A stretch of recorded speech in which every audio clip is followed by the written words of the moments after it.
On va attendre les décisions rectorales, puisqu'il est suggéré quand même notre brave ministre que vous pourriez éventuellement revenir à temps complet, vous.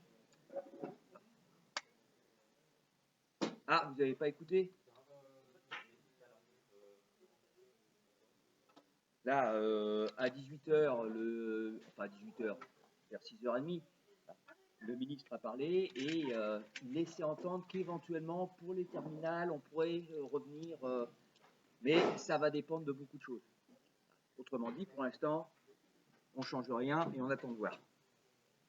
Alors, programme d'aujourd'hui, correction des exercices, et puis on continue le travail sur l'interférence en ondes mécaniques, et ensuite on passe à la diffraction à l'interférence en ondes lumineuses, de manière à pouvoir interpréter, expliquer ce qu'on a fait mercredi.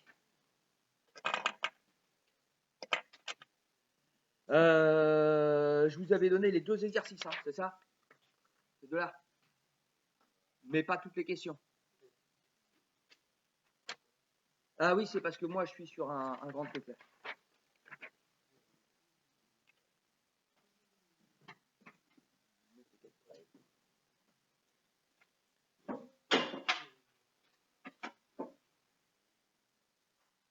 Vous avez donné autre chose? Non, juste les 2 exercices de kinétique, hein, c'est ça?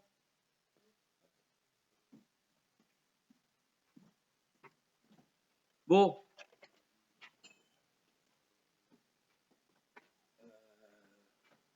C'est le 11.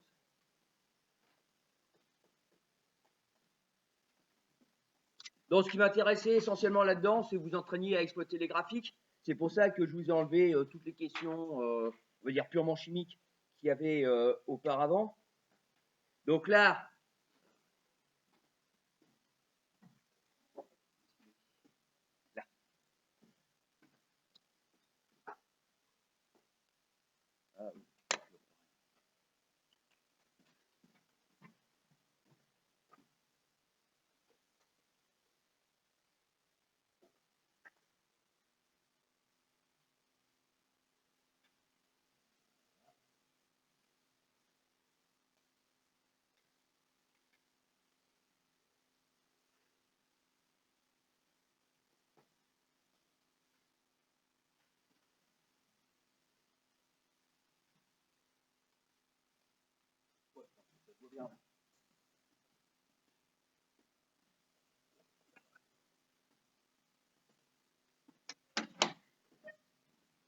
donc première question, calculer la vitesse moyenne de formation entre 0 et 500 secondes.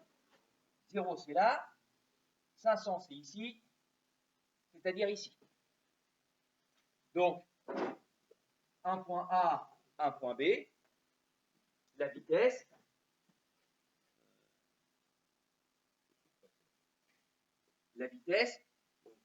question de A, c'est la concentration du point B moins la concentration du point A sur le temps du point B moins le temps du point A. Autrement dit, on fait exactement la même chose que si on avait quelque chose de rectiligne. C'est pour ça que c'est vraiment très mauvais cette histoire de vitesse moyenne. Mais bon, là ce qu'on vous demande, c'est d'appliquer la méthode. Donc vous prenez le point A pour coordonnées 0, 0, le point B a pour coordonnées 500, et puis ici, bien faire attention aux graduations, vous allez de 2 en 2, donc là on est sur un 1,700, enfin 1,75, donc 0,175 mol par litre. Après il n'y a plus qu'à appliquer la relation, la vitesse moyenne, c'est 0,175 moins 0 sur 500 moins 0. Qui vous fait une valeur, alors moi j'ai 3,5 10 moins 4.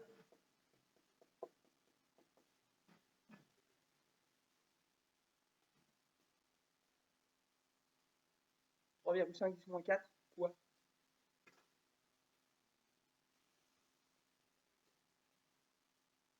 C'est surtout ça qui m'intéresse. Enfin, surtout ça. Ça m'intéresse aussi. Donc vous vous rappelez, hein? Oui. Voilà, mol par litre, attention. par seconde. Les heures, c'est l'autre graphique. Donc, on est en mol par litre, parce que le numérateur, c'est une concentration, c'est des mols par litre, et on divise par des secondes, ça vous fait des mols par litre par seconde. Ou, si vous préférez, avec la notation plus traditionnelle, mol par litre seconde. Vous avez le choix sur les deux notations.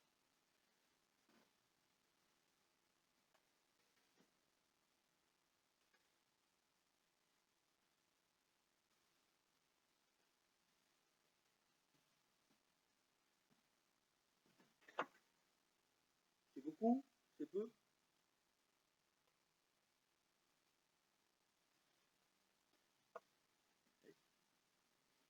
Pour savoir si c'est beaucoup ou peu, bah finalement, quelque part, 500 secondes. Combien de minutes?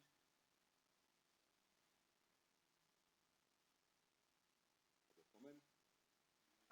Oui, c'est le temps que met la lumière pour venir du soleil, c'est 8 minutes 20. Donc, 500 secondes, c'est 8 minutes, et oui, on a fait réagir 0,175 mol en 8 minutes 20. C'est une vitesse qui est plutôt pas mal. Si vous préférez, là, c'est des mols. N'oubliez pas, parce que ça, c'est, on va le revoir sur radioactivité, l'équivalent d'une mol. Tout le monde se souvient du nombre d'Avogadro? Une mol, c'est 6 10 puissance 23. Donc, le 3,5 10 puissance moins 4 mol, ça veut dire qu'en 8 minutes 20, il y a 20 milliards de milliards, je ne fais pas d'erreur, voilà, il y a 20 milliards de molécules qui ont réagi, qui sont apparues. C'est quand même pas mal. Vous verrez, les vitesses un peu plus standards, on va le voir après, on est plus de l'ordre de 10 puissance moins 5, 10 puissance moins 6, 10 puissance moins 7 mol par litre par seconde.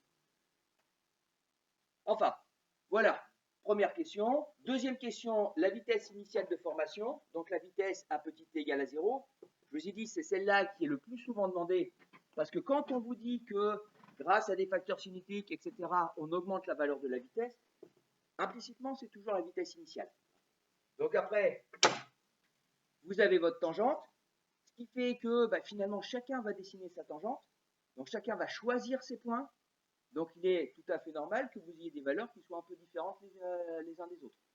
Normalement, il n'y a qu'une seule tangente. Mais comme on est sur du graphique, tout le monde peut avoir son appréciation. Donc on a quelque chose qui fait à peu près ça. Et puis vous prenez 2 points. J'ai pris A et B. Je vais prendre C et D, je sais pas. Oui, donc vous prenez 2 points. Jamais le point 0. Parce que prendre le point 0, c'est comme si vous ne preniez pas de point. Puisqu'il vaut 0, 0. Donc toujours prendre 2 points sur la courbe. Alors moi j'ai choisi les 2 points avec pour coordonnées. Le premier, c'est 100 avec une concentration de 0,06 mol par litre. Et le deuxième, c'est 400 avec une concentration de 0,24 mol par litre. Donc ça, ce serait l'équivalent du point C, et ça du point D. Pour avoir une vitesse initiale, donc il faut 0,24 moins 0,06 sur 400 moins 100, une vitesse de 6 10 puissance moins 4 mol par litre par seconde.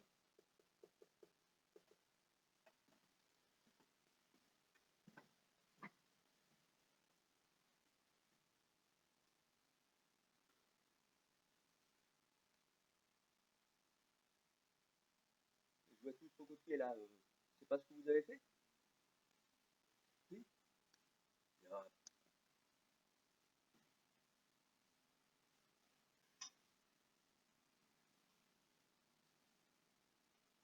Alors, un petit peu plus compliqué, dans le cas de cet exercice, calculer le temps de demi-réaction.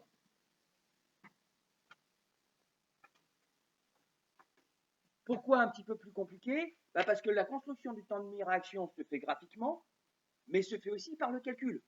Le temps de demi-réaction, c'est le moment où on atteint la moitié de la fabrication du produit. Donc ici, T1,5 est atteint lorsque j'ai concentration de I2 maximum sur 2. Concentration de Zn2.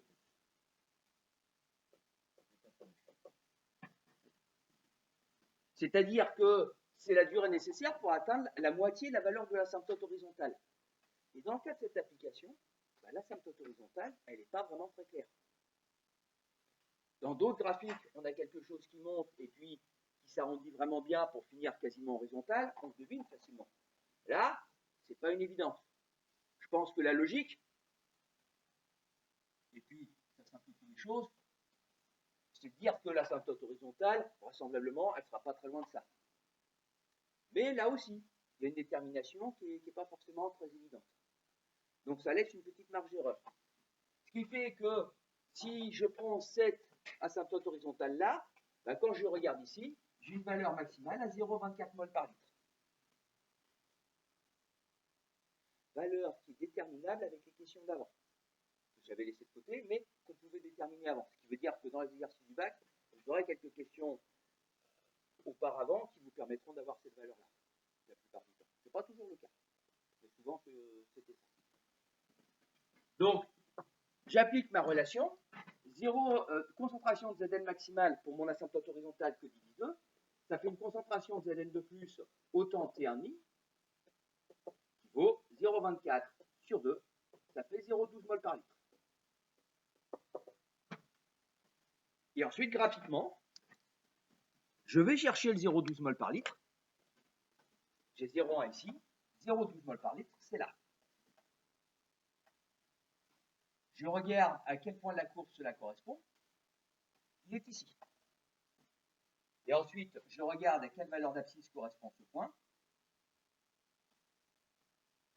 Et donc, vous avez une valeur qui est à peu près de 240 secondes.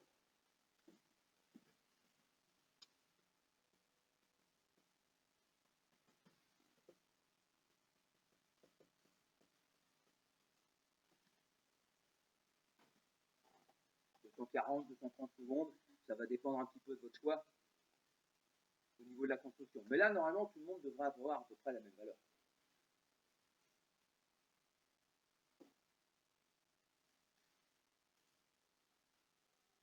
Voilà, est-ce que vous avez des questions? C'est assez rare, alors jusqu'à présent, je vais être prudent, c'était assez rare que vous ayez un exercice de cinétique chimique seul. En général, vous avez une première partie où on étudie une réaction chimique, quelle que soit sa nature, de la chimie organique, de l'acide base, de l'oxydoréduction, etc.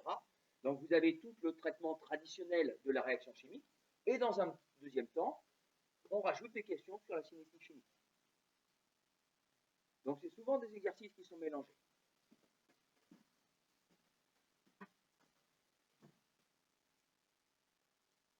Pas de questions par rapport à ça? Non? Après, l'exercice qui est ici, donc j'avais juste les questions C et D à faire. La question B ne m'intéressait pas, parce que la question B, c'est pareil, c'est du calcul de chimie pure. Premièrement, déterminer graphiquement les vitesses ici pour chacune de ces 4 réactions. Deuxièmement, caractériser chaque cours par rapport à ce qui vous était donné auparavant. Donc il y avait 4 expériences, et on vous demandait de placer les 4 expériences ici. Alors, ici, déterminer graphiquement les vitesses de formation, c'est pareil. Vous avez des courbes, et à chaque fois, il faut travailler sur la tangente au point de départ.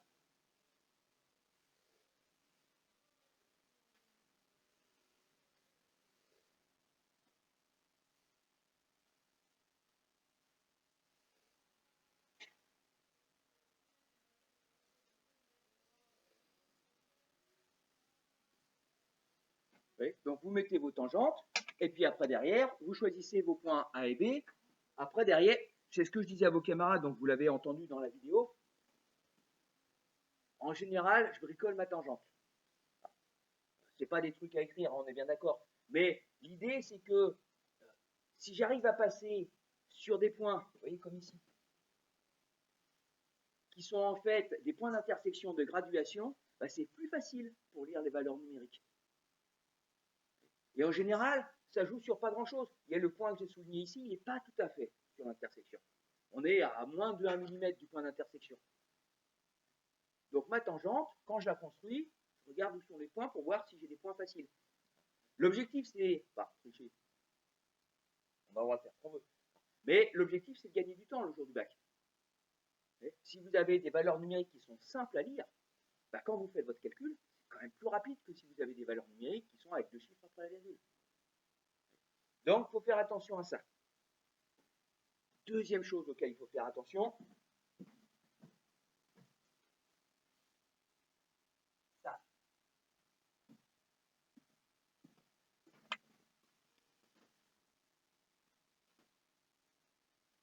Les unités. Bien faire attention qu'ici j'ai des heures, donc il va falloir multiplier vos résultats par 3600 pour avoir des secondes. Et surtout ici, j'ai une graduation en 10-2 mol par litre. Ça, c'est vraiment le truc qui pose le plus de problèmes, c'est oublier qu'on a 10-2 mol par litre ici, et quand on fait son calcul de tangente, on prend les valeurs qui sont là, 0,5, 1 et 1,5. Alors qu'en fait, c'est 0,5 10-2 mol par litre, 1 10-2 mol par litre, 1,5 10 puissance moins 2 mol par litre. Donc bien faire attention aux unités, et là où ils sont encore plus méchants, c'est pas quand ils font ça, c'est quand ils font ça.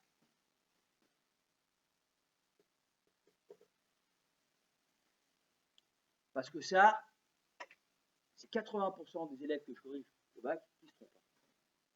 Parce qu'ils ont l'impression que la personne qui a écrit ça, c'est gouré, a écrit 2 fois M, alors qu'en fait, c'est des millimoles par litre. Autrement dit, c'est 10-3 mol par litre.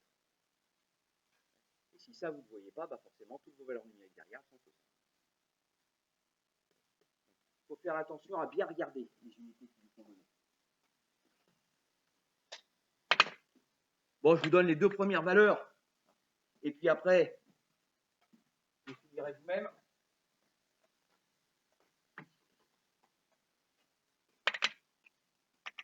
Donc j'ai trouvé pour la première réaction une vitesse de 3,3 10 puissance moins 7 mol par litre par seconde. Pour la deuxième,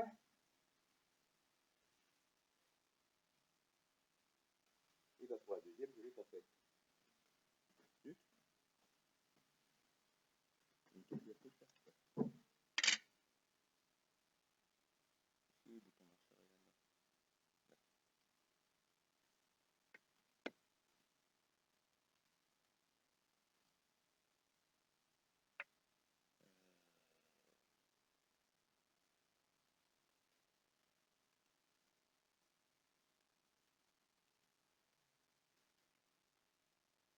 Donc ça me fait du 6,5 10 moins 7.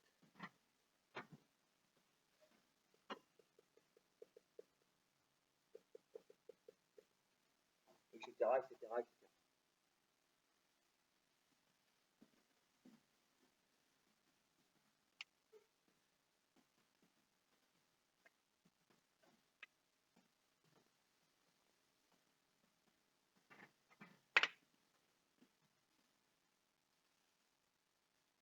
Alors, moi, ce qui m'intéresse le plus dans cet exercice, c'est ça.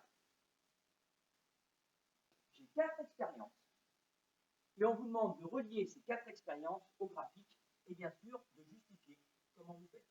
Relier chaque courbe à l'expérience correspondante en justifiant les attributions.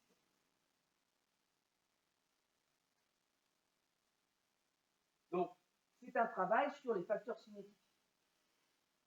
Donc, il faut avoir les 2 facteurs cinétiques en tête, en l'occurrence ici, la température et la concentration du réactif en excès. Attention, hein, je vous rappelle, c'est la concentration du réactif en excès. C'est-à-dire que si je veux jouer sur la concentration en tant que facteur cinétique, forcément, je ne dois pas être dans les proportions stoichiométriques. L'idée, c'est que si vous augmentez la concentration des 2 réactifs, bah, finalement, en termes de vitesse, ça ne change rien, puisque les 2 sont toujours dans la même proportion. Ça va sur l'idée? Pas de questions particulières? Alors, première chose à faire, c'est pas chercher l'expérience 1, l'expérience 2, l'expérience 3, l'expérience 4. C'est déjà regarder quels sont les facteurs cinétiques qui varient entre les 4 expériences et comment je vais m'organiser.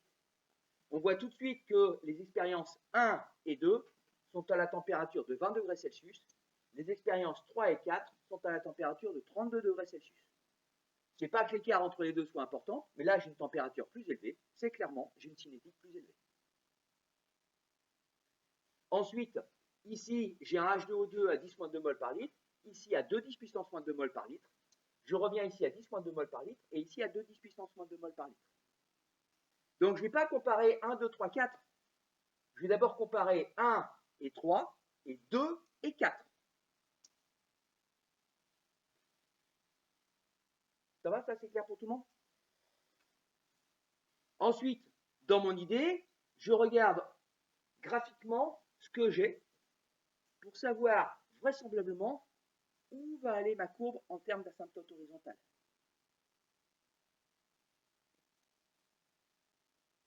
Parce que ici, je vais avoir une asymptote horizontale qui sera 2 fois plus élevée qu'ici.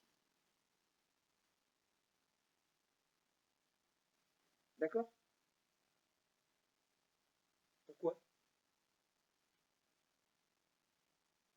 Quel lien j'ai entre là et là? Ici, j'ai une concentration de H2O2, là, j'ai une concentration de I2.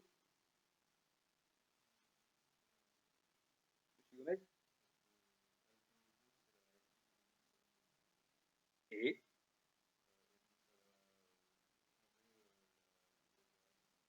ouais, et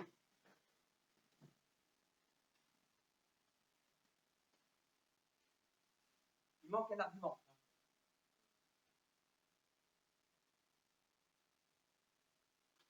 Il est là.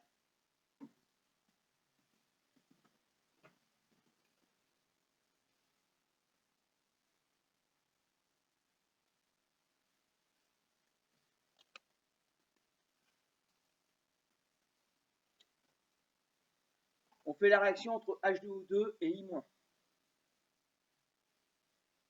Ça, c'est des réactions redox de l'année dernière. Tout le monde se souvient des réactions redox? Non?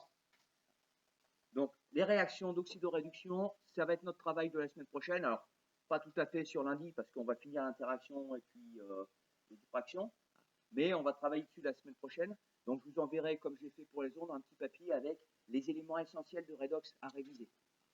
Mais attention, les éléments essentiels.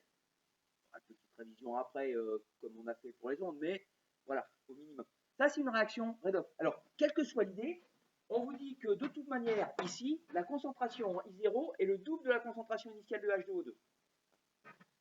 Donc, ce que l'on sait,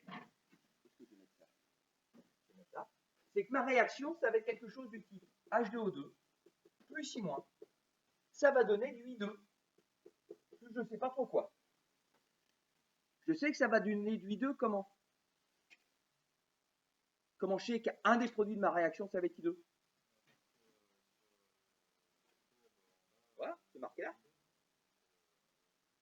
On a I2 qui est fabriqué ici, donc comme le dit votre camarade, voilà, c'est clair. Et quand je vois la forme de la courbe, j'ai une concentration de I2 qui augmente avec le temps, donc c'est un produit de la réaction.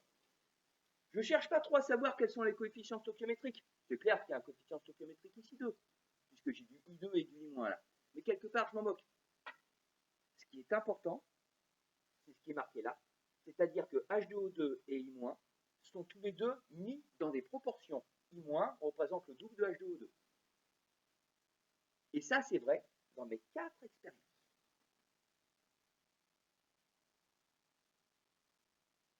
Donc ça me donne un lien entre H2O2 et I2. I- représente le double de H2O2 et I2 représente la moitié de I-. Ça va, tout le monde me suit là?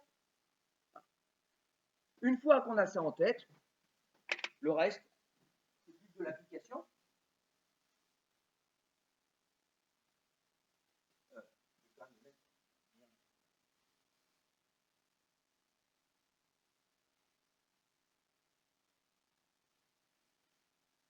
Avec mon histoire de facteur cinétique, quelle est la réaction qui va aller le plus vite? Oui. Là? Pourquoi?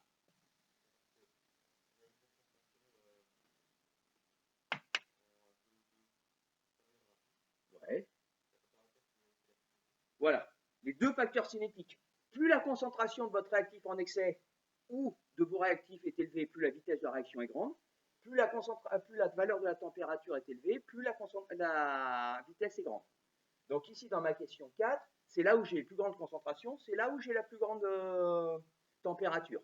Donc c'est clair que c'est ça qui va me donner la plus grande vitesse de réaction. Donc ici, j'ai la 4. Ensuite, avec le même type de raisonnement à l'envers, quelle va être celle qui va marcher le moins vite? Celle qui va me donner la plus petite vitesse de réaction. Oui, la 1. Ah. Pourquoi? Voilà, température la plus faible et concentration la plus faible. Donc là, ici, j'ai la 1.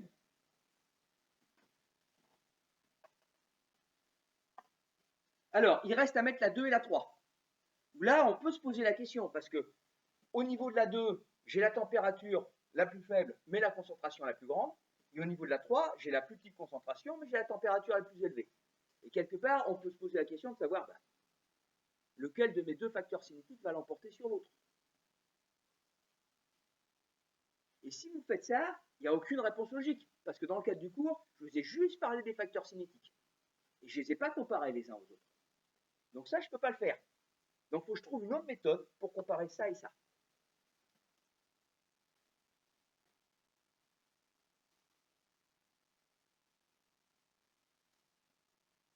Pas d'idée? Oui?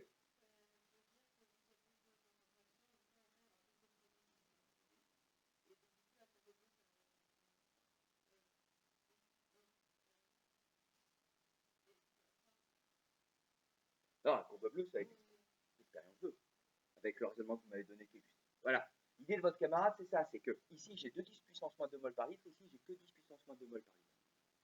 Et donc, ce qui va me permettre de faire la jonction entre les deux raisonnements, c'est que là où j'ai plus de concentration du réactif, c'est là où je vais avoir le plus de concentration des deux. Autrement dit, l'asymptote horizontale va être plus élevée dans l'expérience 2 que dans l'expérience 3.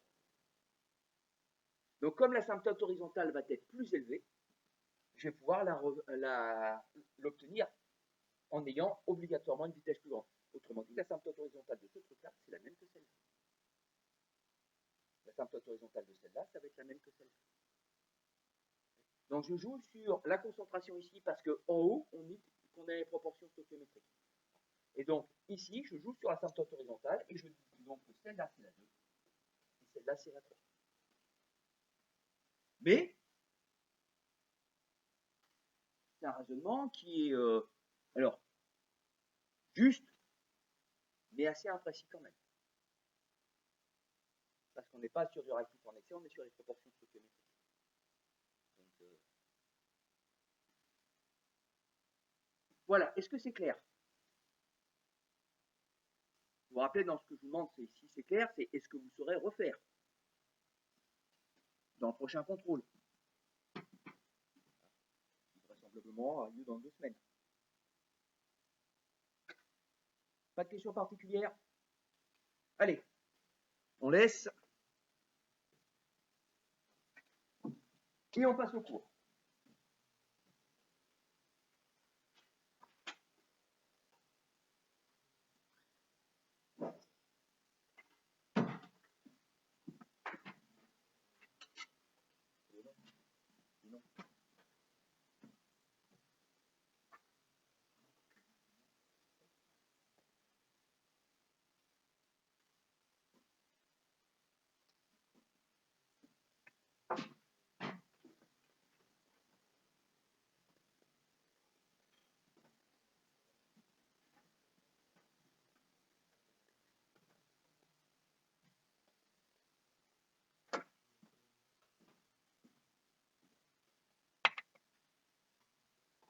Alors,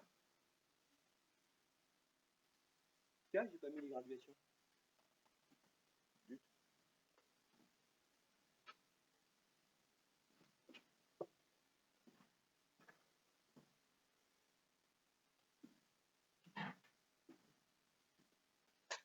Donc, on a rappelé ce qu'étaient les ondes mécaniques. Ensuite, on a vu le phénomène de diffraction des ondes. Là, maintenant, on est en train de travailler sur l'interférence de 2 ondes. Et donc, ce que je vous avais montré, Et ce qui m'a semblé peut-être pas forcément toujours très évident, c'était comment je construisais l'interférence de deux ondes de manière graphique. Donc, je voulais vous le remontrer avec ce, comment dirais-je, ce petit PowerPoint. Je me place ici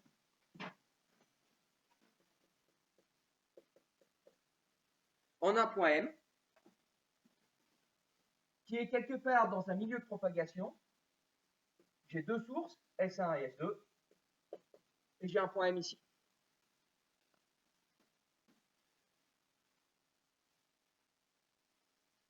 Je triche un petit peu, c'est-à-dire que je ne démarre pas mon étude à t égale à 0, je démarre mon étude au moment où les deux ondes ont atteint le point M. Toute la partie 0 ne m'intéresse pas. J'ai mis en orange S1, donc l'onde provenant de la première source, et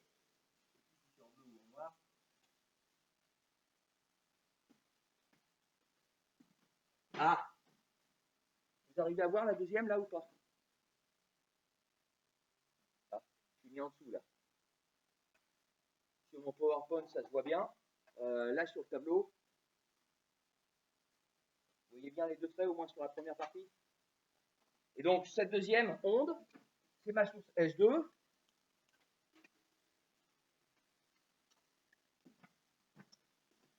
Et ensuite, j'additionne les deux éléments. Donc je fais point par point et j'obtiens ça.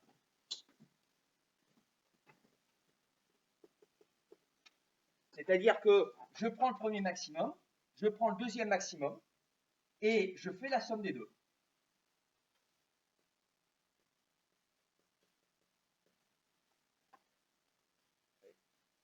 Au début, ici, j'ai mes ondes qui valent 0. 0 plus 0, ça fait 0. Je somme mes maximums. Et j'obtiens ceci. Et c'est vrai pour chacune des étapes. C'est-à-dire que si je me place ici, je fais ce point-là qui correspond à cette longueur, plus ce point-là qui correspond à cette longueur. Et quand je fais la somme des deux,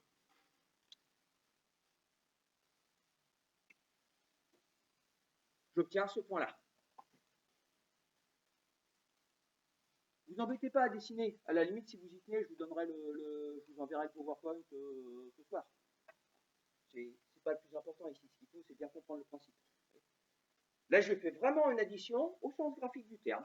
Je regarde l'amplitude de la première onde, je regarde l'amplitude de la deuxième onde, et je fais la somme de la première et de la deuxième.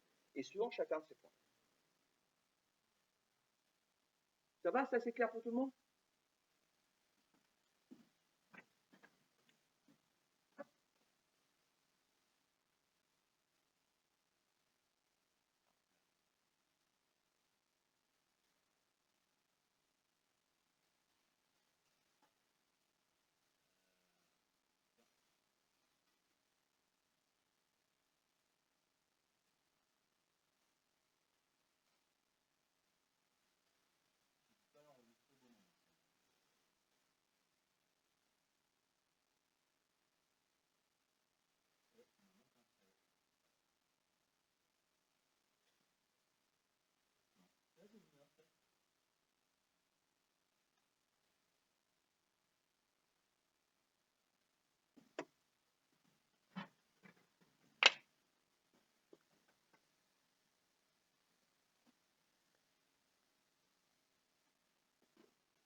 Bon, faut que je retravaille un petit peu, j'ai oublié de descendre le truc. Là, mes deux ondes arrivent en opposition de phase, c'est-à-dire décalées. Un maximum correspond à un minimum, et les valeurs de 0 coïncident.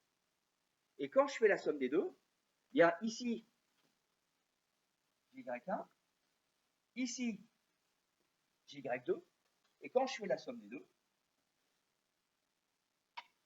j'obtiens 0. Parce que J1 qui est positif, J2 qui est négatif, et les deux sont symétriques par rapport à l'axe ici. Donc, je sais pas moi, plus 1, moins 1, ça fait 0.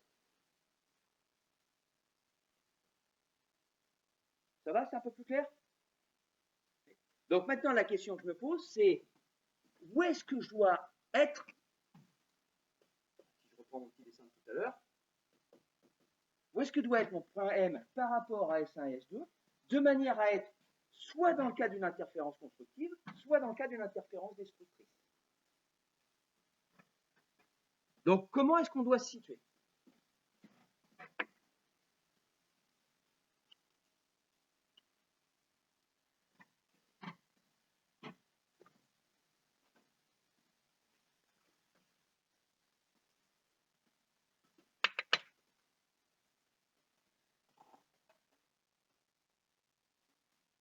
On s'est arrêté là. Interférence constructive. Donc, je me place dans le cas de l'interférence constructive.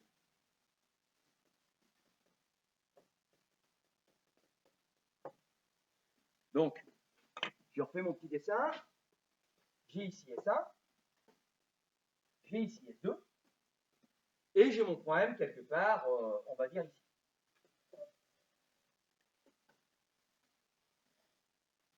J'ai une interférence constructive si les maximums créés par S1 arrivent en même temps que les maximums créés par S2. Si les minimums créés par S1 arrivent en même temps que les minimums créés par S2. Ça, on est bien d'accord. Il n'y a plus de problème là-dessus. Pour comparer, pour savoir ce qui se passe, je travaille d'abord avec le temps, pas avec l'espace, avec le temps.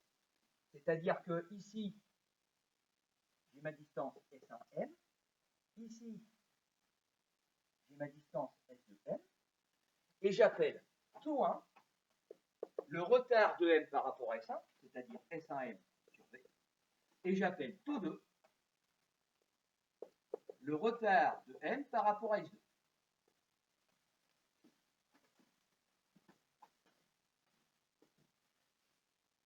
Ça va, c'est bien clair pour tout le monde, ça? C'est bon? Comment je peux exprimer le fait que mes deux ondes S1 et S2 arrivent quelque part avec les mêmes caractéristiques au point M? Monsieur Barbier? Ah oui, VCC. Je l'ai dit petit c, j'aime pas trop cette notation, c'est trop marqué pour la vitesse de la lumière dans le vide. C'est pour ça que je mets la vitesse, sous cette forme-là. Mais je répète, si vous préférez marquer petit c, vous marquez petit c. Hein. Il faut juste me mettre quelque part que c'est la célérité. Enfin, surtout, vous allez faire comme les noms. Alors, je reviens à ce que je disais.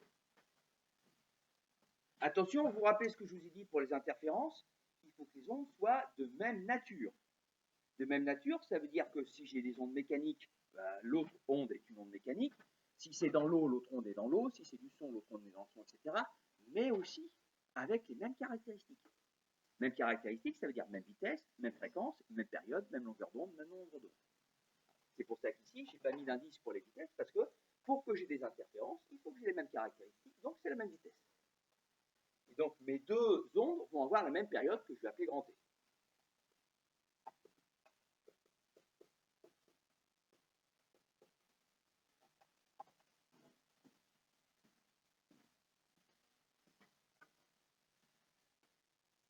Alors, si je me fixe sur l'idée des maximums, je veux qu'au point M, le maximum de S1 arrive en même temps que le maximum de S2. Qu'est-ce que je dois avoir comme condition sur taux 1 et taux 2 pour avoir les deux maximums qui arrivent en même temps au point M? Oui. Tout le monde est bien d'accord là-dessus? Il faut que mes ondes arrivent en même temps au point M, mais en même temps, ce n'est pas possible. J'ai taux 1 et j'ai taux 2 qui sont, enfin, mes distances sont différentes.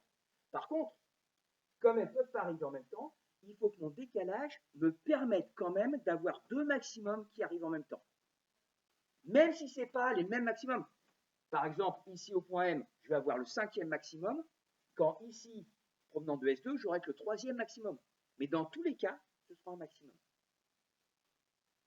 Et la durée qui sépare deux maximums consécutifs, c'est justement la définition de la période. Donc, si je veux ici avoir en même temps un décalage entre les ondes qui proviennent des deux sources, mais un décalage qui me permet d'avoir des maximums qui coïncident, eh il faut que ce décalage corresponde à une valeur de la période. Si ici j'ai 5 périodes et là j'ai 4 périodes, quand là j'ai un maximum qui va arriver, eh bien ici je vais avoir un autre maximum qui va arriver parce que le décalage entre les deux, c'est un décalage d'une période et que la période, c'est la durée qui sépare deux maximums consécutifs. Ça va, ça c'est clair pour tout le monde? Ce qui est vrai pour un maximum. Donc la condition d'interférence constructive, c'est d'avoir taux 2 moins taux 1, qui est un multiple de la période. J'exprime que c'est un multiple de la période quand c'est la période qui multiplie un nombre entier. Traditionnellement, dans les ondes, traditionnellement, dans le travail sur les ondes, les nombres entiers, on les appelle petits k. On n'utilise pas petit n, comme on pourrait faire d'habitude pour parler d'entiers naturels. On n'utilise pas petit n parce que vous vous rappelez que petit n, c'est aussi l'indice d'un milieu. Donc, pour éviter les confusions, on prend la lettre petit k, donc on utilise aussi en physique, mais dans un contexte qui est tout à fait différent. K, c'est un entier. Mais K, ce n'est pas un entier naturel. K, ça doit être un entier relatif.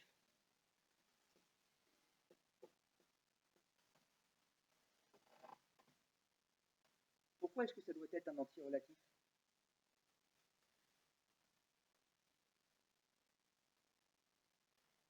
Oui?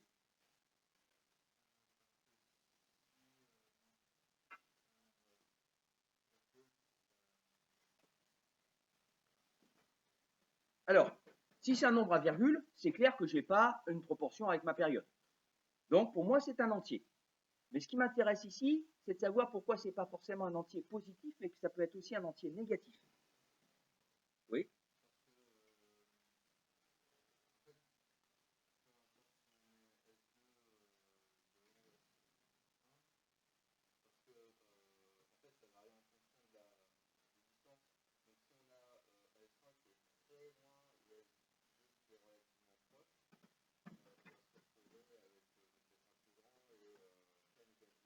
Voilà. Donc, l'idée, c'est ça. C'est que dans mon optique, je veux savoir comment caractériser l'endroit où se situent les points M qui me permettent d'avoir des interférences constructives. Et dans ce cas-là, eh bien, ici, j'ai dessiné un point M qui est plus près de S2 que de S1, mais on peut avoir aussi des points M qui soient plus près de S1 que de S2. Donc, du coup, mes valeurs de S1M et de S2M, il y en a une qui est plus grande que l'autre, mais je ne peux pas déterminer à l'avance laquelle est plus grande que l'autre, puisque justement, je veux tous les cas de figure possibles. Et donc, à ce moment-là, quand je fais taux 2 moins taux 1, bah, des fois, c'est taux 2 qui est plus grand, des fois, c'est taux 2 qui est plus petit. Par contre, ce qui est important, c'est que la différence de 2 me donne quelque chose qui est un multiple de la période. Que ce soit égal à moins 3t ou que ce soit égal à plus de t, c'est pas grave. C'est un multiple de la période. Donc mes points M, en fait, je vais en avoir plein. Je vais en avoir peut-être ici, peut-être ici, peut-être là, peut-être là. Enfin, vous voyez, j'en ai plein à la surface. Mais ils sont tous à des endroits que je peux caractériser en termes de décalage temporel, et on va voir en termes de distance. Oui. Et donc, on peut faire taux 1 moins taux 2. Ça reviendra au même. Ce qu'on peut faire aussi pour avoir tous les cas, c'est mettre une valeur absolue et dire que K est un entier naturel. Possible aussi. Mais je préfère qu'on travaille avec... Enfin, moi, j'aime pas trop mettre des valeurs absolues. Voilà. Est-ce que c'est à peu près clair pour tout le monde? Oui. Donc ça, vous le mettez en propriété.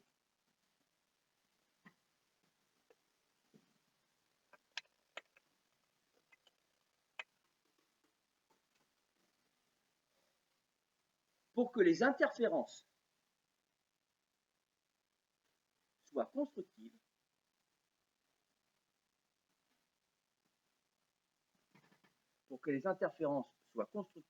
en un point M,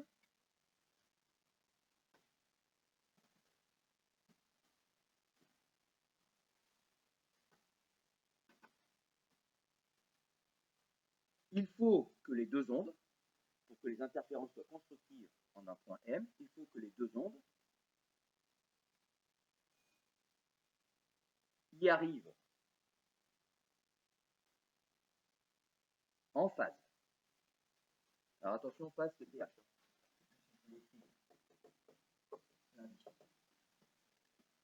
Il faut que les deux ondes y arrivent en phase. Je vous rajoute entre parenthèses, c'est-à-dire avec des maximums en même temps.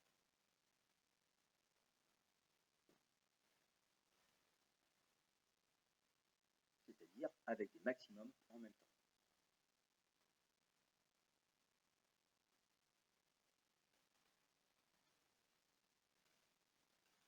Dans ce cas,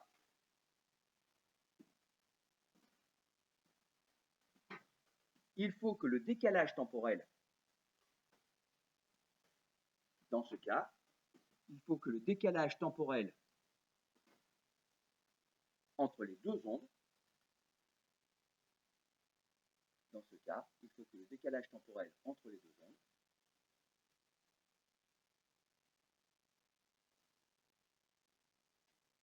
soit un multiple de la période.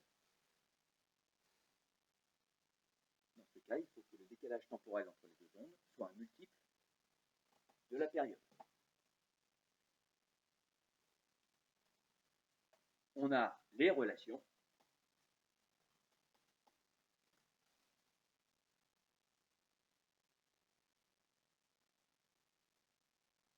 On a les relations. Si vous mettez si vous avez déjà écrit ça, ben vous ne mettez que la fin. Si vous n'avez pas écrit ces deux-là, vous mettez l'ensemble de ces trois égalités-là.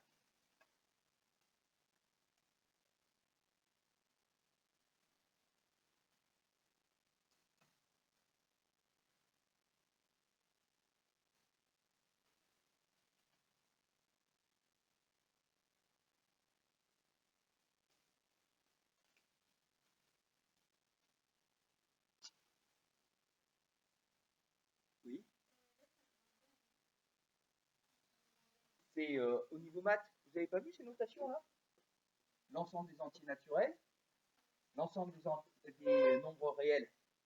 Et Z, représente ce qu'on appelle l'ensemble des entiers relatifs, c'est-à-dire les entiers naturels plus leur valeur négative.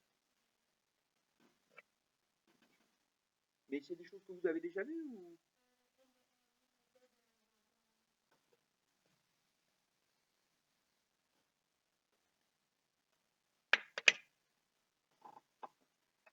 Est-ce que j'ai résolu mon problème?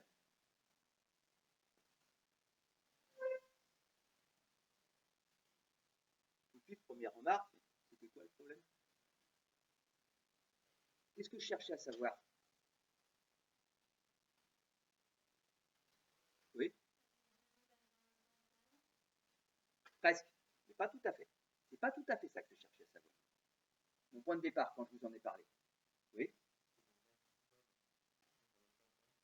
Alors, je cherchais à savoir les maximums qui arrivent en même temps, oui, mais ma question, c'était pas tout à fait ça. Ma question, c'est où est-ce que je dois placer mes points M pour que j'ai des interférences constructives en ce point-là? C'est-à-dire, dans ma zone de l'espace, où est-ce que, si jamais j'ai S1, j'ai H2, où est-ce que je vais trouver mes points M là où il y a les interférences constructives?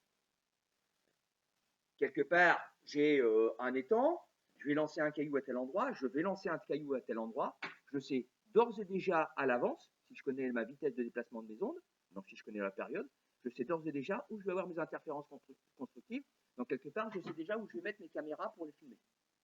Donc moi, ce que je veux, c'est où se situent les points N par rapport à S1 et par rapport à S2 qui me permettent d'avoir des interférences constructives. Auquel cas, j'ai une idée, mais ça ne répond pas du tout à ma question. Là, ça me donne le décalage temporel. Moi, quelque part, je vais pouvoir mettre un repère orthonormé là-dedans et vous dire que les coordonnées du point M, c'est ça, ça, ou ça peut être ça et ça, ou ça peut être ça et ça. Donc, je vais repérer mon point M par rapport à S1 et S2 dans l'espace. Donc, ce que je veux, c'est pas taux 1 ou taux 2. Ce que je veux, c'est mes positions du point M par rapport à S1 et S2. Donc ça, c'était un raisonnement qui est indispensable, c'est aussi une valeur numérique qu'il faut avoir en tête, mais c'est pas fini. Je veux avoir une relation concernant le point M. Ça va, c'est bien clair sur l'idée là? Donc, une fois que j'ai ça, après le reste, bah, c'est mon travail inverse. C'est-à-dire que pour que j'ai des interférences constructives, il faut que mes deux points soient tels que taux1 moins taux2 est égal à k fois t. Je ne change pas une égalité en multipliant de chaque côté par un même réel. Je vais tout multiplier par v. Ça va me faire v fois taux2 moins taux1 égale v fois k fois t. Et je développe. V fois taux2 moins v fois taux1 est égal à k fois v fois t.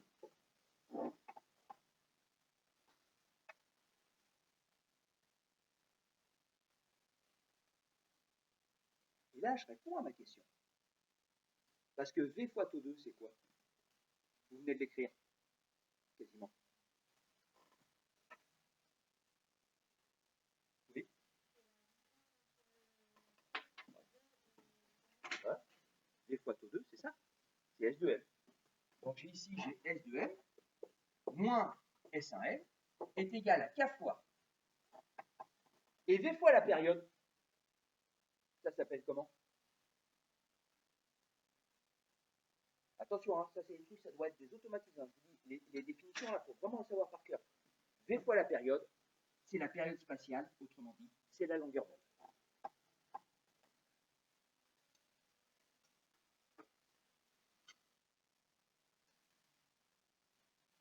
Et là, j'ai bien une relation mathématique qui me situe la position de M par rapport à S1 et S2.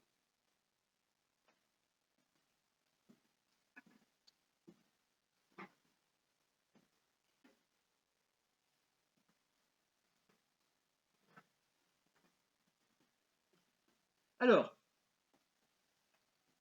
voilà, normalement on s'arrête là, vous avez votre formule, on fait des applications. On ne va pas s'arrêter là.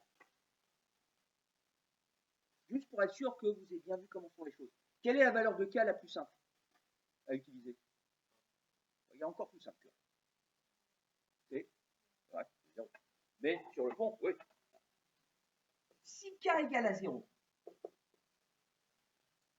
alors quelle est mon idée?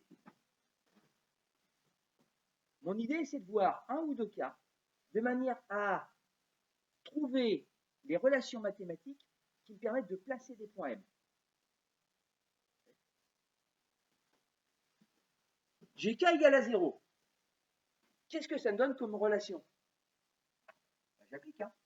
S de M moins S1M est égal à K fois lambda, c'est-à-dire 0.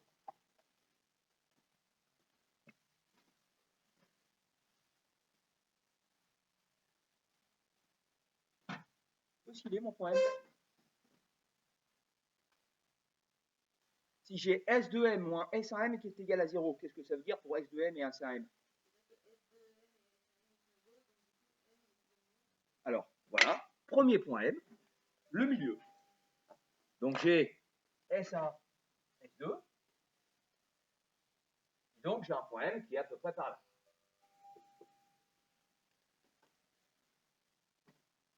Oui. Oui. Mon point M, il est là. J'ai d'autres possibilités. J'ai toutes les possibilités où S1M égale S de M. Mathématiquement, alors, je ne sais pas si vous avez vu le terme comme ça, mais c'est ce qu'on appelle la médiatrice d'un segment. Vous avez vu ça en maths, la médiatrice? La médiatrice du segment, par définition, c'est justement l'ensemble des points M tels que S1M égale S de M. Donc en fait, mon point M, j'en ai une infinité. Ils sont tous là.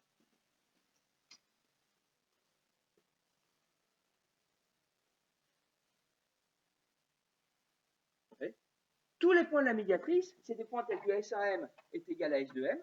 Donc tous ces points-là, c'est des points où je vais avoir des interférences constructives.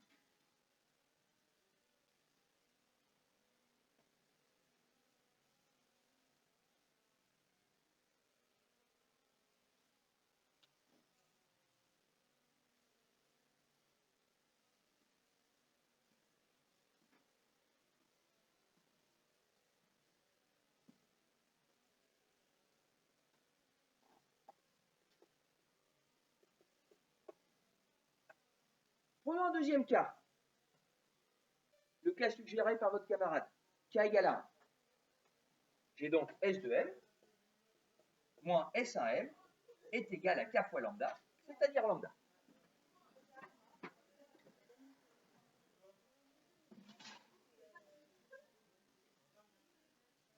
Ça commence à devenir plus compliqué pour placer les points M avec cette relation-là.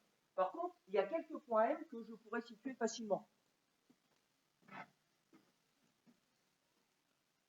En travaillant de manière générale et en supposant que S1, S2 soit supérieur à lambda.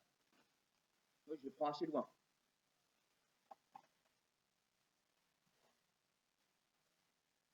Qu'est-ce que je peux avoir comme point M facile à placer qui correspond à cette relation-là? Je peux avoir des points M compliqués aussi, mais...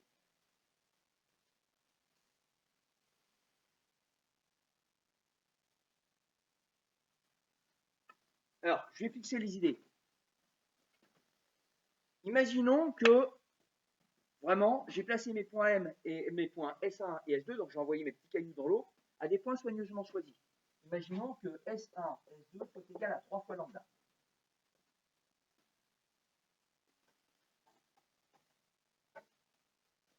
Pourquoi pas? Ça veut dire que, finalement, c'est quoi? C'est à peu près ça. Et puis ici, vous avez lambda. Ici, vous avez un deuxième lambda. Ici, vous avez un troisième lambda.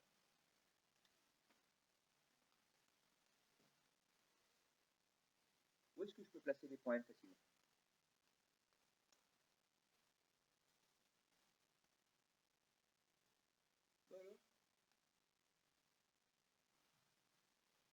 Oui. Alors, lequel et pourquoi?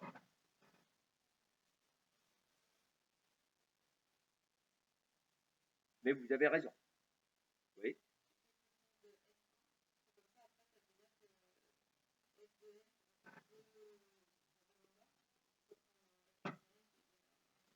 Voilà. Si je place mon point M ici, j'ai S de M qui vaut 2 lambda. J'ai S1M qui vaut lambda.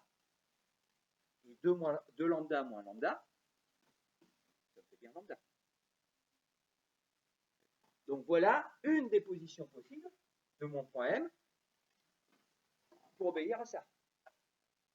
En étant bien d'accord que cette position du point M ici se rajoute à toutes celles que j'ai dessinées en rouge.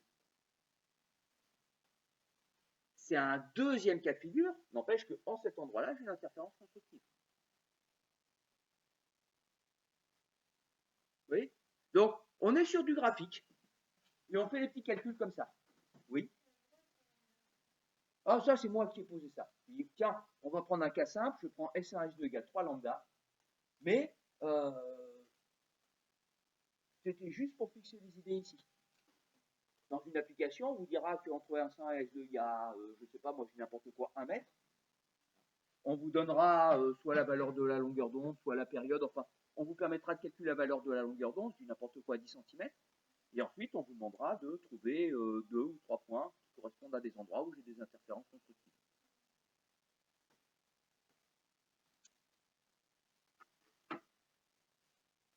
Tout le monde comprend bien le principe? Voilà, c'est ça l'application de cette relation. On va en avoir besoin dans l'explication, enfin dans notre paragraphe sur l'interférence lumineuse que vous avez faite avant-hier. Allez, prenez 5 minutes et puis on passe aux interférences destructives.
On est bien d'accord, hein.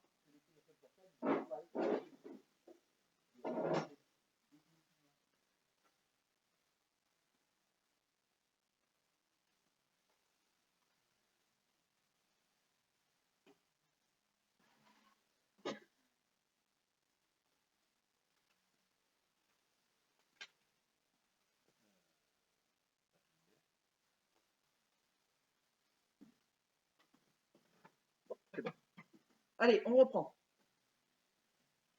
Donc, apparaissent les interférences constructives, les interférences destructives. Mais là, je vais aller plus vite, vous avez compris le principe. Donc, interférence destructive.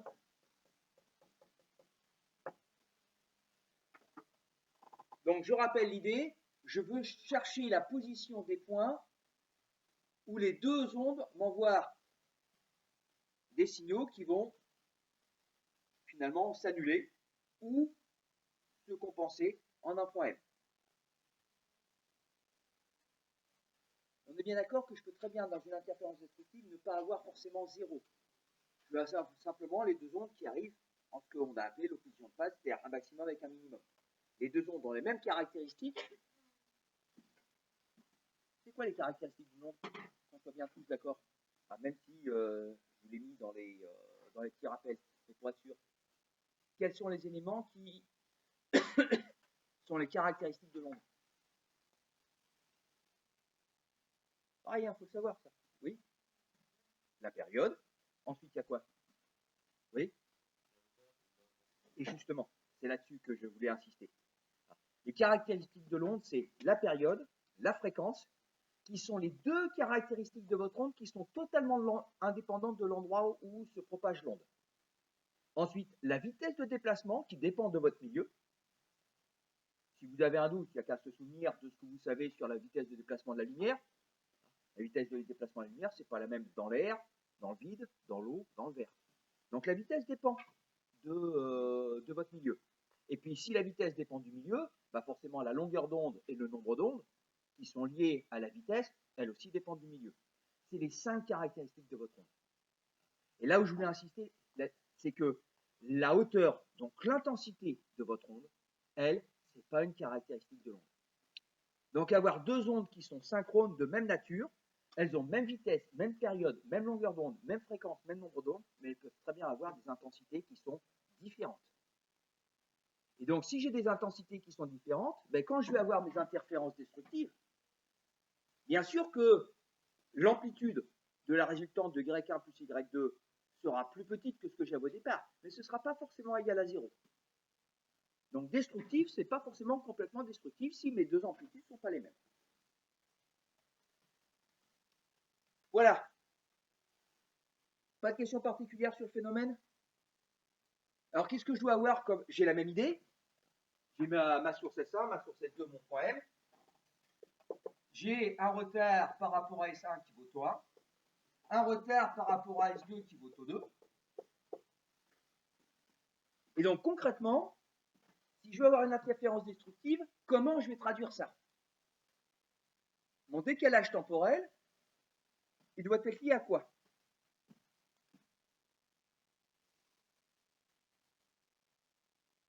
Si je reprends du début, une interférence destructive, j'espère qu'on est bien d'accord, c'est quand le maximum de l'un arrive avec le minimum de l'autre. Comme ça, quelque part, le trop-plein de la première va compenser le manque de la deuxième. Donc, c'est un décalage dans le temps entre les deux ondes qui doit être de combien? Oui. Ouais, alors, on est sur l'idée, sauf qu'il faut généraliser un peu plus votre 0,5. Oui. Ouais, c'est ça. Donc, mon décalage entre les deux ondes doit être d'une demi-période. Ça marche aussi avec 3 demi-périodes, 5 demi-périodes.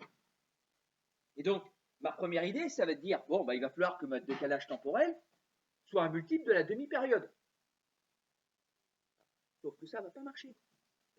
Ma première idée, c'est de dire ça.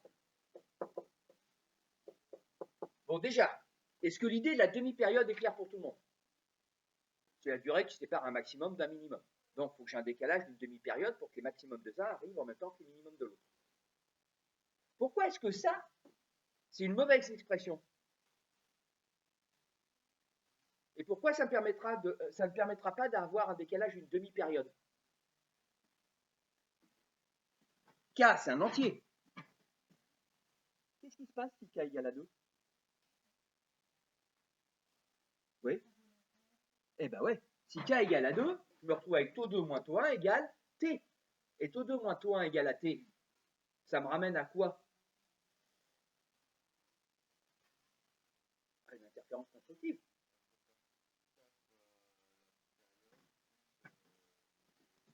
Et ouais.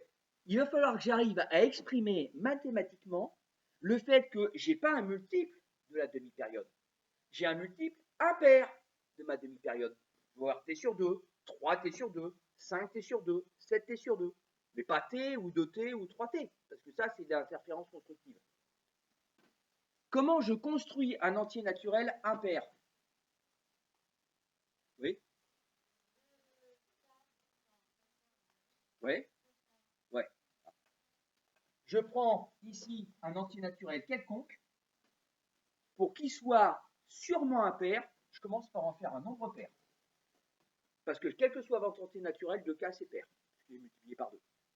Et ensuite, pour être sûr que ce soit impair, j'ajoute 1, parce que justement, les nombres impairs, c'est le nombre pair plus 1. Donc quand je mets ma formule 2K plus 1, je suis sûr que le résultat, c'est un entier naturel impair. Et donc, ma formule ici, je vais l'écrire sous cette forme-là, pour être sûr de n'avoir que T sur 2, 3T sur 2, 5T sur 2, bref, pour avoir tous les multiples de la demi-période qui me permettent d'avoir des interférences destructives. Donc, vous marquez la même phrase.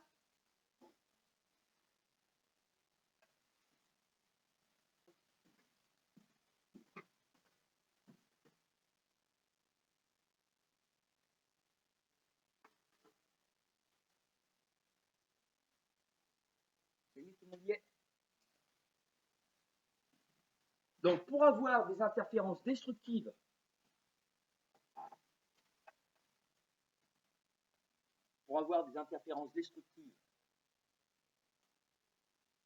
en un point M du milieu matériel, enfin, pour avoir des interférences destructives en un point M du milieu de propagation,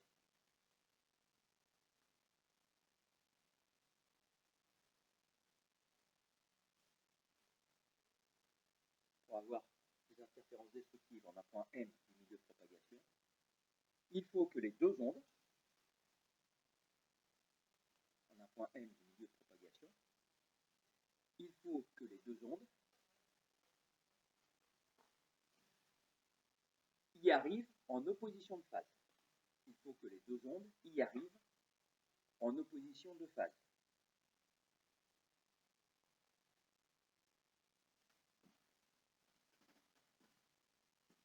Y arrivent en en opposition de phase.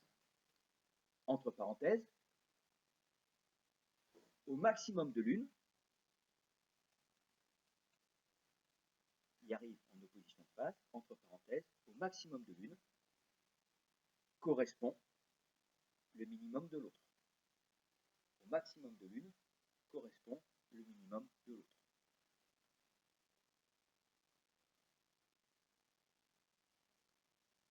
Donc, pour cela, on doit avoir les relations. Pour cela, on doit avoir les relations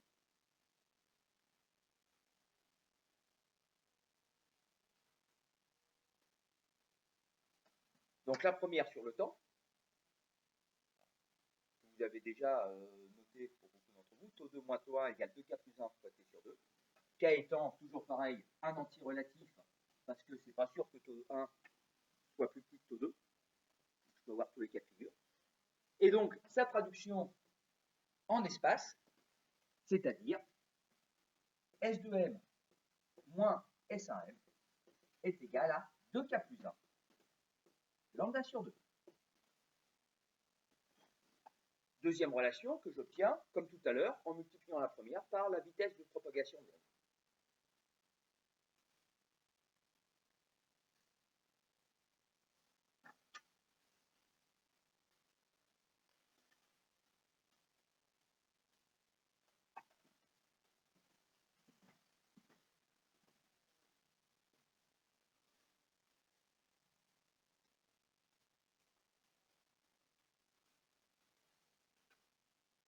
C'est bon?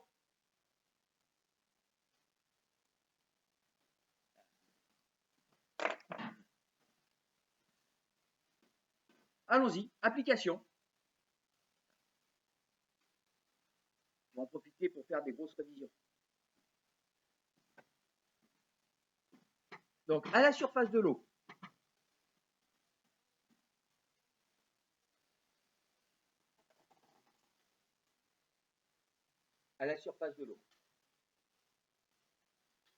on crée deux ondes mécaniques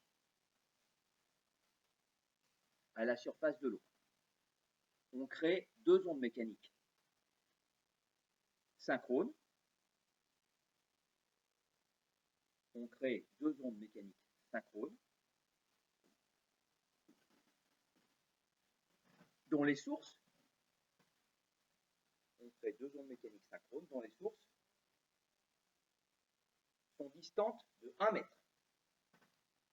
Dont les sources sont distantes de 1 mètre.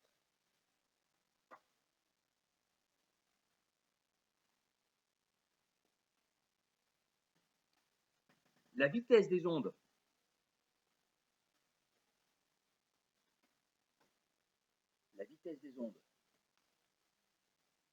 vaut 20 cm par seconde.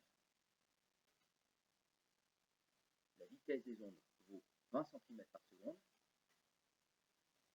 avec une fréquence de 2 Hz.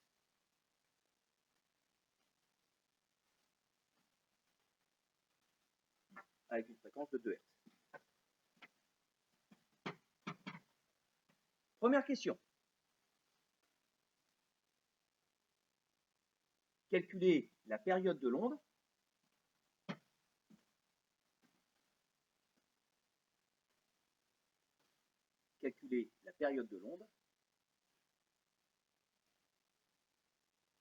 ainsi que la longueur d'onde.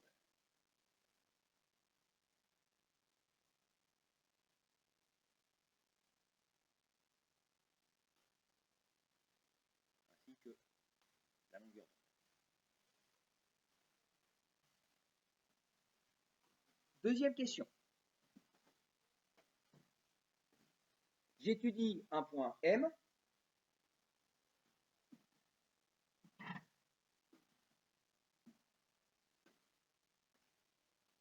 placé au milieu des deux sources. J'étudie un point M placé au milieu des deux sources.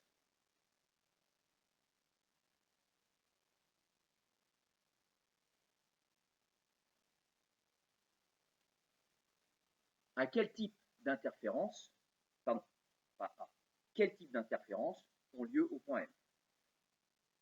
Donc il y a un point M placé au milieu des deux sources, quel type d'interférence ont lieu au point M.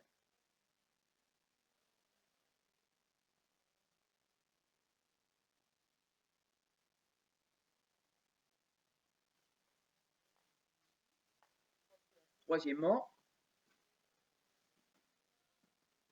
donner 3 points. Donner 3 points situés à proximité du point M. Donner 3 points. Ah, j'ai mal posé ma question. Donner la position de 3 points. Situés à proximité du point M, où l'interférence serait destructive. Citer la position de 3 points à proximité du point M, où l'interférence serait destructive.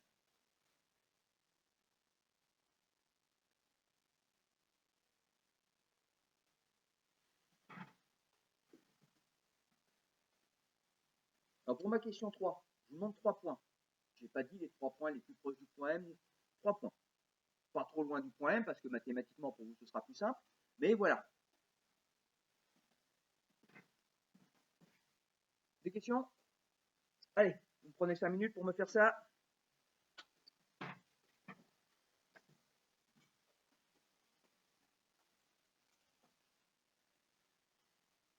Je vous écris des valeurs simples.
Allez, je corrige.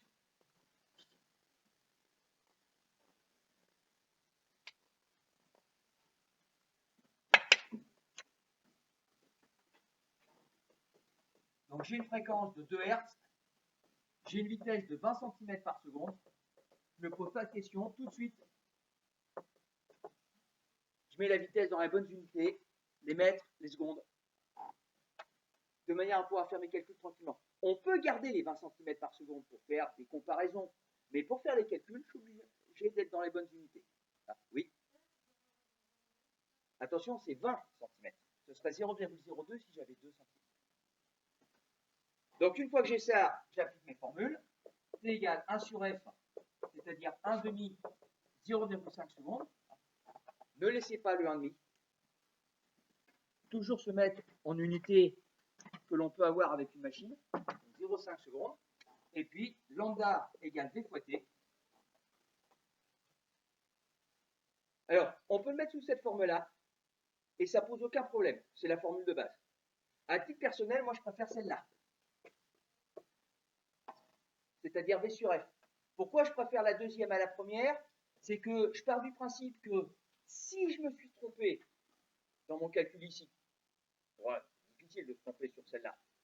Mais bon, en imaginant que je me trompe, à ce moment-là, si je me trompe sur T et que je prends ma première relation, je me tromperai aussi sur lambda. Alors que si j'exprime lambda par rapport aux données énoncées, bah, si je me trompe sur un calcul, l'autre il restera bon. C'est pas du tout une obligation, hein. La première formule, elle marche bien, il n'y a aucun problème. C'est un petit système de précaution, quoi, quelque part. De toute manière, on arrive au même résultat, bien évidemment. 0,2 sur 2, ça fait 1 mètre, c'est-à-dire 10 cm. Le 10 cm, c'est pas du tout une obligation. C'est que pour moi, 10 cm, ça parle mieux que 0,1 mètre quand je me fais des images. Voilà pour la première question. Donc, application directe des formules, la seule chose auquel il faut faire attention, c'est de respecter les unités. Deuxième partie, je recherche la nature des interférences. Donc, qu'on soit bien d'accord, de toute manière, il n'y a que deux solutions possibles. Soit votre interférence est constructive, soit elle est destructive. Sinon, c'est que la question est mal posée, puisque vous avez que ces deux-là qui sont dans votre programme. Donc, pour ça, j'applique mes relations. Ici, on vous donne la position du point M.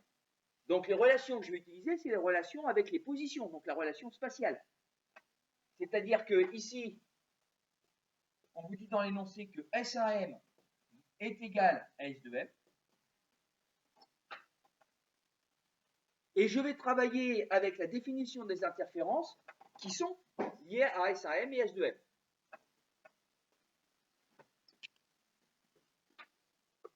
Et donc, la relation, c'est la différence des deux. Donc, S2M moins S1M est égal à 0. C'est-à-dire K fois lambda avec K égale à 0.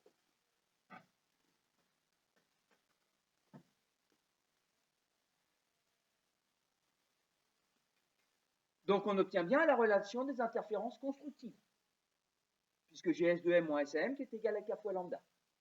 Donc, j'ai des interférences constructives. Oui. Ah, parce que lambda, je l'ai calculé ici. Oui.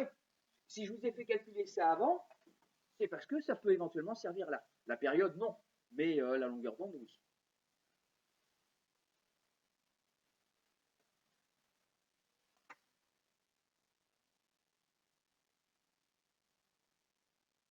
Alors, pour reprendre votre question, imaginez que j'ai eu ici non pas 0, mais 0,1.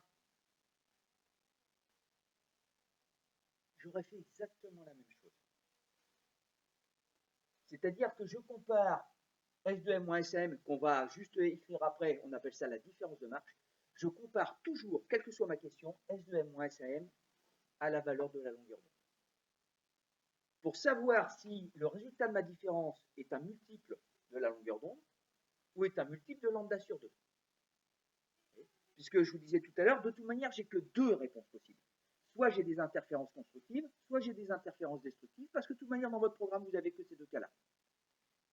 Et donc, structurellement, ma question, c'est, quel que soit mon énoncé, si on me place mon point M quelque part, je calcule S de M moins S à M, j'obtiens un résultat. Là, je vous ai pris quelque chose de facile pour le début, mais j'obtiens un résultat, et ce résultat, je le compare avec la valeur de la longueur d'onde. Pour voir si ce résultat, c'est un multiple de la longueur d'onde, ou si ce résultat, c'est un multiple de la demi-longueur d'onde. Si par exemple, ici, j'obtiens, je ne sais pas moi, 0,3, bah 0,3, c'est 3 fois ça. C'est une interférence constructive. Si ici, j'obtiens, je dis n'importe quoi, 35 cm, ça me fait 0,35. J'ai un lambda qui vaut 10 cm, donc un lambda sur 2 qui vaut 5 cm. Et bien, si S de M moins SM, ça me fait 35 cm, c'est 7 fois lambda sur 2. J'y aurai des interférences destructives. Vous voyez le principe? Donc, dans ma stratégie, toujours, je calcule ça, je compare avec la longueur d'onde, et j'en déduis si c'est destructif ou constructif. Si jamais on n'a pas quelque chose qui est spatial, mais qu'on vous dit qu'il y a un décalage, donc on travaille avec le temps, ben au lieu de travailler en comparaison avec lambda, je travaille en comparaison avec la période. Et donc au lieu de calculer S de M moins SM, je calcule taux 2 moins taux 1. Mais c'est parce que dans l'énoncé, on nous aura donné des valeurs de retard. Ça va, c'est clair pour tout le monde? Oui?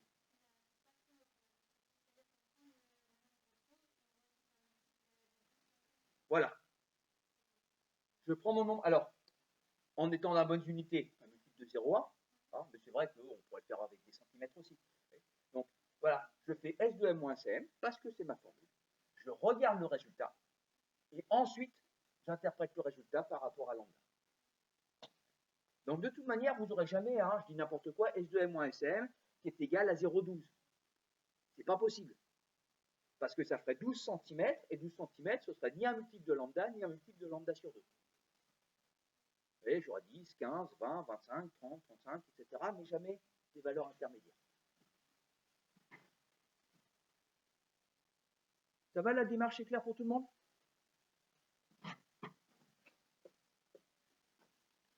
Troisièmement, je veux des points à proximité du point M, que je ne veux pas que vous fassiez n'importe quoi, c'est surtout ça, des points à proximité du point M, tels que l'interférence soit destructive. Bon, j'ai une interférence destructive si S de M moins S 1 M est égal à 2K plus 1 lambda sur 2.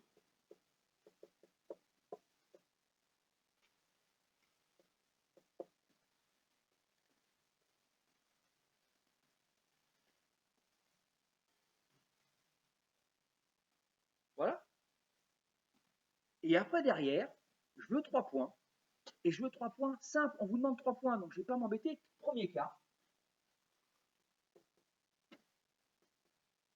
K égale à 0.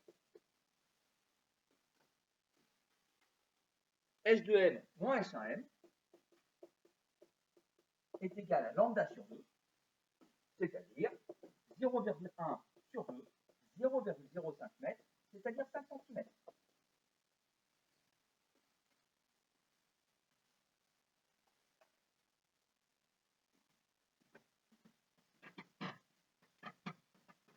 Je vais le dessiner ici. Ça va pas marcher.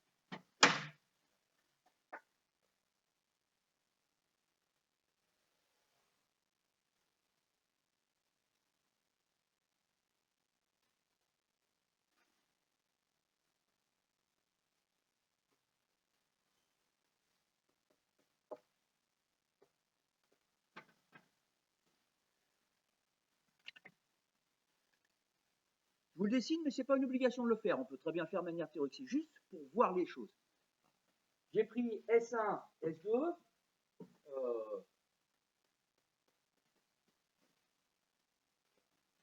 Voilà mon point M. J'en veux 3 que je vais appeler M1, M2 et M3. Dans le premier cas, K égale 0, c'est un point que j'appelle M1. Monsieur Gomez, c'est difficile, hein, mais il faut prendre la concentration. Je veux S2M moins S1M égale, est égal à 5 cm.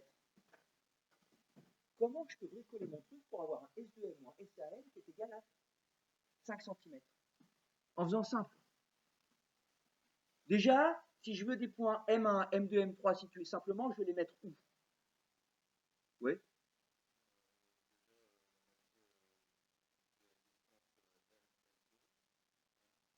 Eh oui. Eh. Alors, déjà, alors, ici, première chose, je vous conseille de vous mettre entre S1 et S2. Ça paraît plus simple que d'aller faire des calculs sur des distances qui vont former un triangle. Donc ici, c'est quand même plus simple. Comme on vous dit rien de particulier, autant faire le plus simple. Là, ici, au point M, j'ai un décalage de 0. Je veux maintenant un décalage de 5 cm. Comment je vais faire?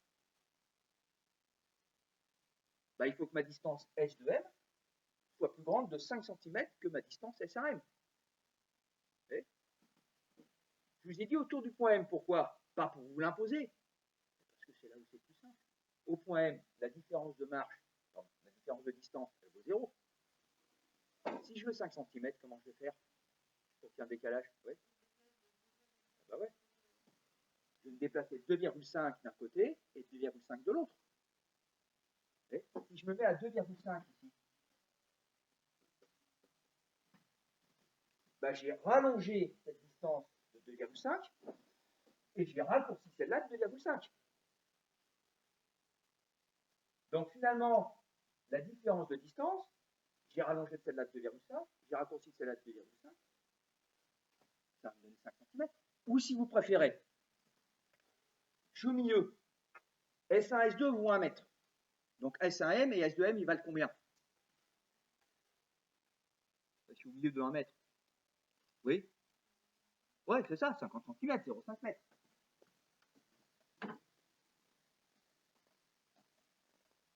Donc pour M, j'ai S1M égale S2M égale, je vais mettre 50 cm parce qu'on visualise bien. Enfin, en tout cas, moi je visualise mieux les centimètres que les mètres. En tout, quand il y a des 0, quelque chose. Imaginez que je prenne S1M plus court de 2,5 cm. Je n'ai pas 50 cm, j'ai combien? 47,5 cm.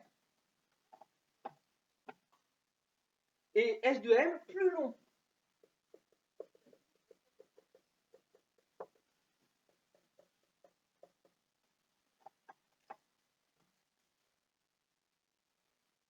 Quand je fais la différence entre les deux, pardon, S1, M1, S2, M1.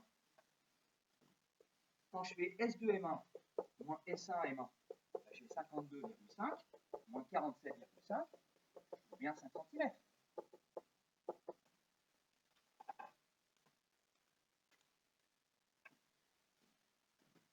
Alors, le résultat m'importe peu. Ce qui m'intéresse, c'est est-ce que vous comprenez la méthode? Je veux introduire un décalage de lambda sur 2 entre les deux sources. Et donc, pour introduire un décalage de lambda sur 2, en fait, je prends mon point M, et je mets lambda sur 4 en bas et lambda sur 4 en haut. Je décompose ma demi-période en deux longueurs de manière à introduire un peu moins vers le haut, un peu plus vers le bas, pour que la somme des deux me fasse lambda sur 2. J'ai 5 cm, je dois faire un décalage de 2,5 cm en haut et en bas. Vous voyez l'idée?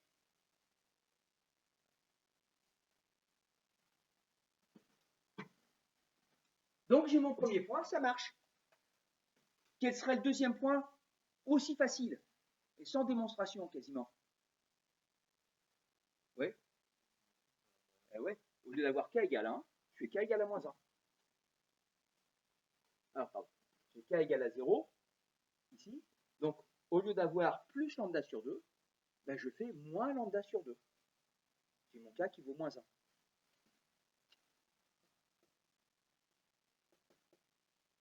C'est mon point M2. J'ai donc S2 M1, M2, moins S1 M2, qui est égal à moins lambda sur 2. Ce que disait votre camarade, j'ai mon point, mais le symétrique. C'est-à-dire que mon point M1 est là, entre guillemets, au-dessus du point M, à 2,5 cm. Je mets mon point M2 ici, à 2,5 cm, mais de l'autre côté.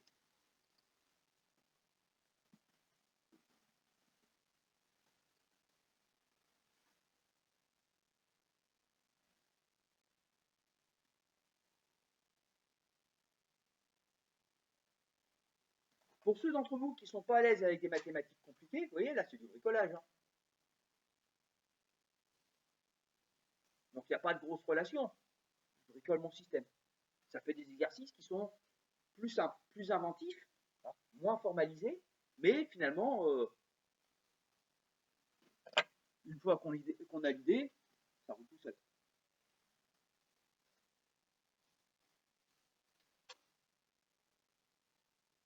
Où est-ce que je peux mettre mon troisième point avec cette même idée?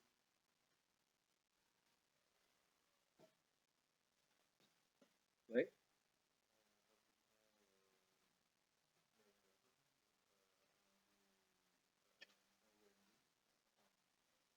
Ouais, on est d'accord. Mais si je rajoute une longueur d'onde, ça veut dire que je l'enlève d'un côté, je la rajoute de l'autre.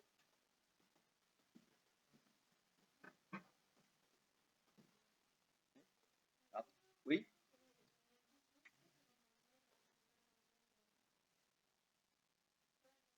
Ah, pardon.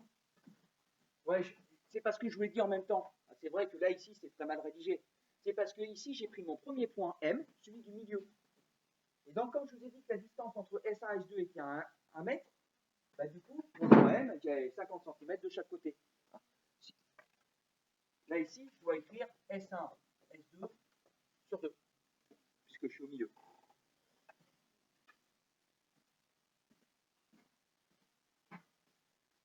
Alors, votre camarade suggère de se mettre là. Ça doit me mettre à peu près là. À 12,5 cm, c'est-à-dire avec lambda ici.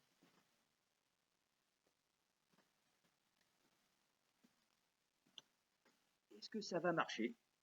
Oui, non, pourquoi? Et surtout, comment je fais pour le montrer vite?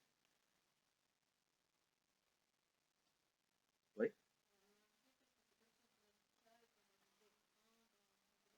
Voilà.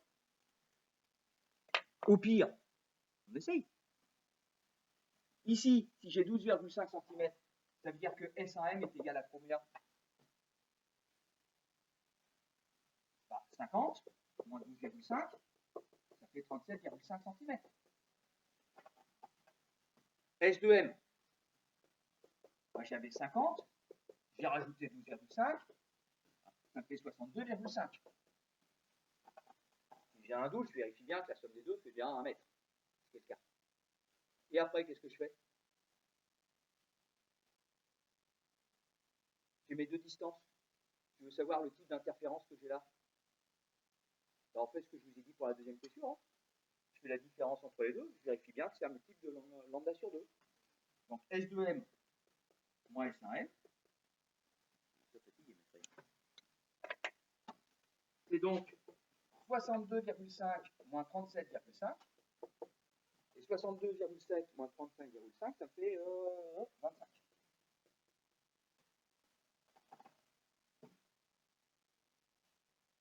Et 25, c'est bien 5 lambda sur 2.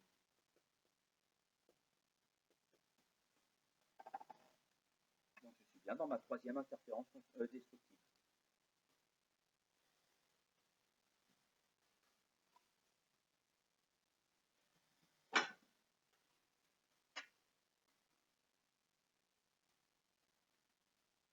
D'accord sur l'idée?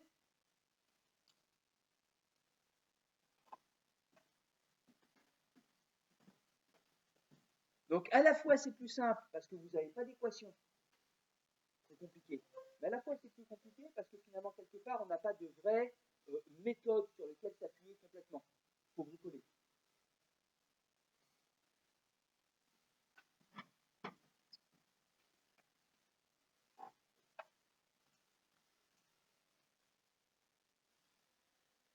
Voilà, des questions?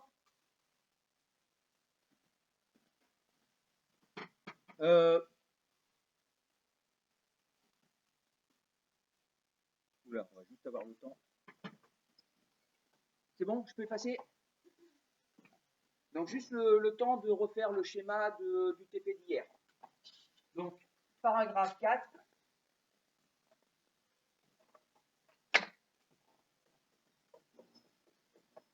Diffraction d'une onde lumineuse.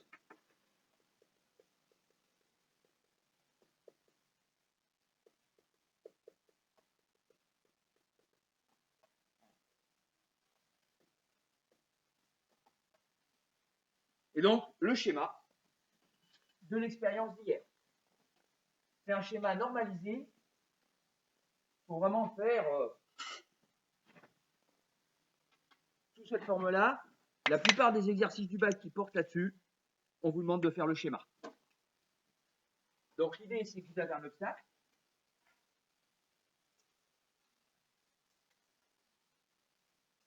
Je fais un schéma vu de dessus. Donc, la diapositive, elle est comme ça. Enfin, votre diapositive est comme ça. Et j'envoie mon faisceau laser comme ça. Donc là, vous avez votre faisceau laser.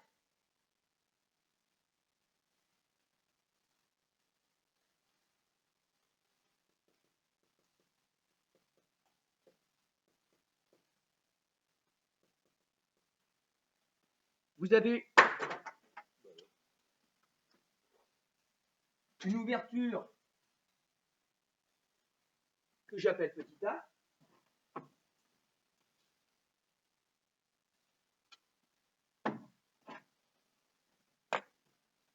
J'ai ici l'écran qui est placé à une distance d du porte-diapo.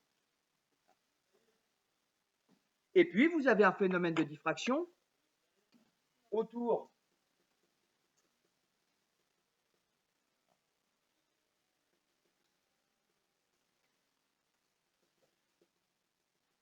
de mon ouverture qui calibre le phénomène de diffraction. Donc, vous avez ici et là. Là, l'angle θ. Ici et là. Attention, par contre, je ne travaille dans ma figure de diffraction qu'avec la tâche centrale.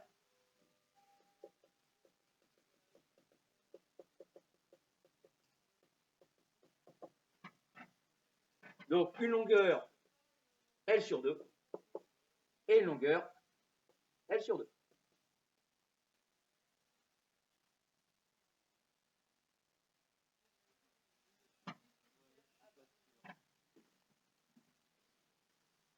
Donc, je néglige complètement les autres tâches qui sont à côté de la tâche centrale.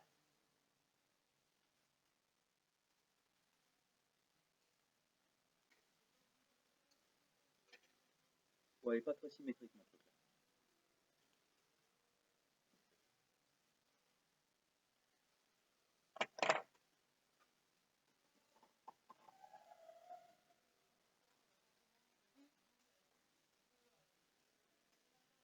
Voilà, on finira ça lundi.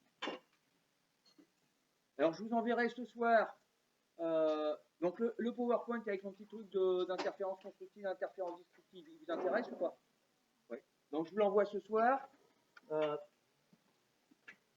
vous donnerai aussi ce soir l'exercice que je veux que vous me prépariez pour la semaine prochaine.